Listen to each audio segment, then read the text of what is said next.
تمام دیکھنے اور سننے والے دوستوں کو خوش آمدید کہتے ہیں۔ آج پھر سے ہم ایک شخصیت کے پاس حاضر ہوئے اور حیدر علی کے پاکستان میں آنے کے بعد ان سے یہ پوچھنا چاہتے ہیں کہ ان کا پاکستان آنا ان کی نظر میں کیسا ہے اور کیا ہونے جا رہا ہے۔ تو چلیے وقت ضائع کیے بنا ان سے سوالات کرتے ہیں۔ السلام علیکم۔ وعلیکم السلام۔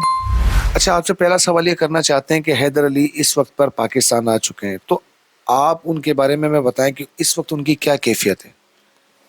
میں کیا کہوں اس بارے میں، آپ خود سوچ سکتے ہیں۔ ہندوستان میں رہنے والے میرے بہن بھائی، جو میرے بھائی اس وقت ہندوستان سے باہر کمانے کے لیے گئے ہوئے ہیں، جو پاکستان سے باہر کمانے کے لیے گئے ہوئے ہیں، وہ خود اپنے اوپر رکھ کر اس بات کو سوچیں کہ وہ ایک بڑی محنت کے بعد، بڑی اسٹرگل کرنے کے بعد، بڑا کچھ بنانے کے بعد جب اپنے وطن واپس لوٹتے ہیں، ایک انسان جب صبح کا گیا تھکا ہارا شام میں آتا ہے تو اپنے بچوں کو دیکھ کر اس کی تھکن اتر جاتی ہے۔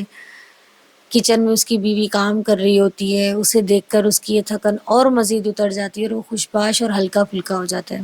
لیکن سوچے اس کے دل پر کیا گزری ہوگی کہ وہ خالی گھر میں جب آیا ہوگا، نہ اس کے بچے، نہ اس کی بیوی، اس کو مسکرا کر دیکھنے تک والی بیوی، بچے، کچھ بھی اس کو نہ ملا ہوگا۔ وہ ایک خالی، ایک ادھورا انسان، کیا کیفیت اس کے اوپر گزر رہی ہوگی، یہ وہ بھائی میرا بہت اچھے طریقے سے اس بات کا اندازہ لگا سکتے ہیں۔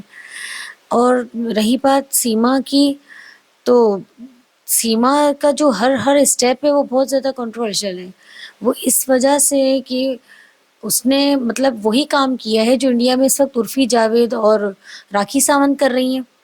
اس کا کردار ان سے کم نہیں ہے، ہو سکتا ہے ان سے زیادہ ہی ہو، کیونکہ اس نے ہر اسٹیپ کو بہت زیادہ ایک ہائی لائٹ کر کے کہ وہ وہاں سے بچوں کو لے کر گئی ہے۔ حالانکہ وہ چاہتی تو وہ حیدر علی سے خلا لے سکتی تھی، خلا لے کر پھر اس کے بعد وہ خاموشی سے چلی جاتی، کیا ہوتا کسی کو پتہ بھی نہ چلتا۔ لیکن نہیں، وہ گئی ہے، بنا طلاق کے گئی ہے، بچے لے کر گئی ہے اپنے، اور بڑا ایک ایشو بنا کر گئی۔ اس کے بعد وہ 2 ملکوں میں سے ہو کر گئی ہے، تو اس کا مطلب یہ کہ کہیں نہ کہیں بہت بڑا معاملہ ہے، سنگین قسم کا۔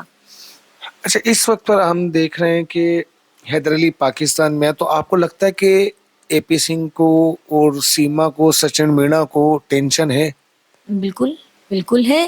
اس وقت اے پی سنگھ بوکھلائے ہوئے ہیں، سیما اور سچن دونوں بوکھلائے ہوئے ہیں، اور وہ ہمارے میں مثال دیتے ہیں کہ کھسیانی بلی کھمبا نوچے۔ تو یہ وہی مثال ہے ان کی کہ یہ ادھر ادھر کی باتیں کر کے لوگوں کا دماغ بھٹکانا چاہتے ہیں۔ لیکن میرے ہندوستانی بھائیوں اور بہنوں، آپ لوگوں نے اتنا سپورٹ کیا ہے، آپ لوگ حیدر کو اتنا زیادہ سپورٹ کرتے ہیں، تو میں یہ سمجھتی ہوں کہ ہندوستان کے لوگ بہت اچھے ہیں، بہت اچھے ہیں۔ اس بات ہے کہ ان کے اندر انسانیت ہے۔ انسانیت ہونا کیا ایک بہت بڑا، میں کہتی ہوں کہ ایک انسان کے اندر اگر انسانیت ہی ختم ہو جائے تو سب کچھ ختم ہو جاتا ہے، لیکن ان کے اندر انسانیت ہے اور ایک درد بھرا دل رکھتے ہیں، وہ سب سے بڑی بات۔ اس میں تو کوئی شک نہیں ہے کہ ہم اپریشیٹ کریں گے کہ اس وقت پر جس طرح سے وہ حیدر علی کو سپورٹ کر رہے ہیں، no doubt no doubt, Haider Ali جس وقت پر انڈیا داخل ہوں گے تو ایک بہت بڑا حیدر علی کو سرپرائز ملے گا کہ بہت بڑی تعداد میں عوام ان کا استقبال کرے گی، جو کہ ہم بھی دیکھ رہے ہیں۔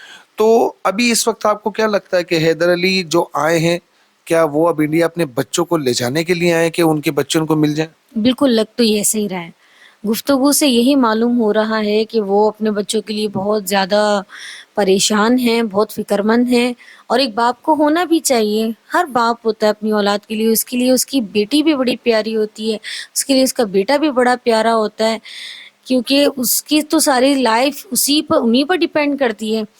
تو وہ جائیں گے، ضرور جائیں گے، اور انڈیا کے لوگ اور پاکستان کے لوگ ان کو سپورٹ کریں گے انشاءاللہ، مجھے یقین ہے۔ وہ ان کو اس حالات میں کبھی بھی تنہا نہیں چھوڑیں گے جب تک ان کے بچے ان کو واپس نہیں مل جاتے۔ اچھا، 2 دن پہلے ایک نیوز چلی ہے کہ جس میں سچن مینا کے مرنے کا بتایا گیا، پورا نیوز چینل، باقاعدہ پولیس کی رپورٹنگ بھی اس کے اندر ڈال دی گئی کہ ہاں وہ مر گیا، اور ایسے سے ان کو خبریں ملی ہے، تو انہوں نے کہا کہ جی ہم گاڑی لے کر پہنچ گئے، گھر کے باہر رش بھی دیکھا، جس کو دیکھ کر اے پی سنگھ بوکھلاہٹ کا شکار ہو کے چینل پر آ کر اول جلول غصے میں بولتا رہا ہے کہ یہ اعتبار اٹھنے والی بات ہے۔ تو یہ کیا ماجرا ہے سارا؟ اے پی سنگھ اتنے غصے میں کیوں ہے؟ ہاں، اصل میں اس پوری کہانی کا جو اسکرپٹ لکھنے والے وہ اے پی سنگھ ہیں۔ کیسے مار سکتے ہیں سچن کو؟ آپ لوگوں نے اسے سوچ بھی کیسے لیا؟ یہ سب کچھ ایک پری پلان ایک ڈرامہ ہے، اس سے زیادہ کچھ بھی نہیں. یہ تو ایک پری پلان ڈرامہ ہے. تو ان کو تو اس کو زندہ رکھنا ہے.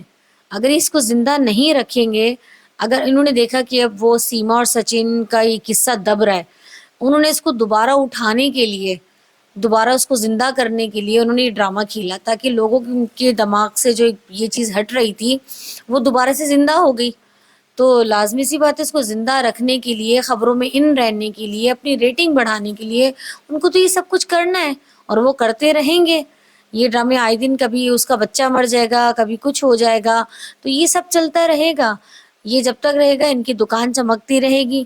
لیکن اصل مدعا یہ ہے کہ انصاف، جس انسان کو انصاف ملنا ہے وہ انصاف نہیں مل رہا. اور جب تک عوام مل کے آواز نہیں اٹھائے گی، یہ ان کو انصاف نہیں ملے گا. اسپیشلی حیدر بھائی کو اگر ان کو انصاف مل جاتا ہے، ان کے بچے ان کو مل جاتے ہیں. باقی رہی سیما بیسیکلی اے پی سنگھ کی ایک رکھیل ہے. وہ صرف ایک پری پلان یہ کہ وہ تنہائی میں کچھ اور سب کے سامنے کچھ اور. ان کا بڑا اچھا گیم چل رہا ہے، ان کو ریٹنگ مل رہی ہے، ان کے فالوورز بڑھ رہے ہیں، ان کے سبسکرائبر بڑھ رہے ہیں. ان کو کیا چاہیے؟ اور ان کو پیسہ مل رہا ہے، وہ اپنی ریٹنگ لے رہے ہیں اور اپنی دکان چمکا رہے ہیں. تو اس لیے وہ لوگوں سے اس قسم کی جو باتیں کر کے لوگوں کا دماغ گھمانے کی اور بھٹکانے کی کوشش کر رہے ہیں. برائے مہربانی لوگ ان کی کسی بھی قسم کی باتوں میں نہ آئیں. اچھا، آپ انڈین دوستوں کے لیے کیا پیغام دینا چاہیں گی کہ حیدر علی پاکستان آ چکے ہیں اور جلد از جلد سننے میں آیا کہ وہ انڈیا جاننے والے، تو انڈیا کے لوگوں کے لیے کیا پیغام دینا چاہیں گی؟ جی، میں انڈیا کے لوگوں کے لیے یہی پیغام دینا چاہوں گی کہ جتنا ہو سکے حیدر علی کو سپورٹ کریں، تاکہ ان کے بچے ان کو ملیں، ان کو انصاف ملے. اور مجھے یقین ہے کہ انڈیا میں بہت سارے ایسے لوگ ایسے ہیں جو حیدر علی کو سپورٹ کریں گے. ایک بہت بڑی تعداد ہوگی جو ہم دیکھیں گے انشاءاللہ، اور وہ یہاں سے اپنے بچے لے کر ہی جائیں گے. تو جتنا ہو سکے ان کو سپورٹ کریں، ان کے لیے آواز اٹھائیں، ان کے خلاف اٹھنے والی آوازوں کو دبائیں. اور سیما سچن جیسے لوگوں کو کسی بھی معاملے میں سپورٹ نہ کریں. ایسے لوگ کسی کام کے نہیں ہوتے، جو اپنی تو نیا ڈبو چکے ہیں اور دوسرے کی نیا بھی ڈبونے کے فل ٹائم چکر میں. تو ایسے کسی بھی قسم کے لوگوں کے کہنے میں نہ آئیں. خیر، آپ کا بہت بہت شکریہ. آپ لوگ بھی اپنی رائے کا اظہار کامنٹ سیکشن میں ضرور کیجیے گا. ملتے ہیں اگلی ویڈیو میں، تب تک کے لیے اپنا بہت سارا خیال رکھیے گا.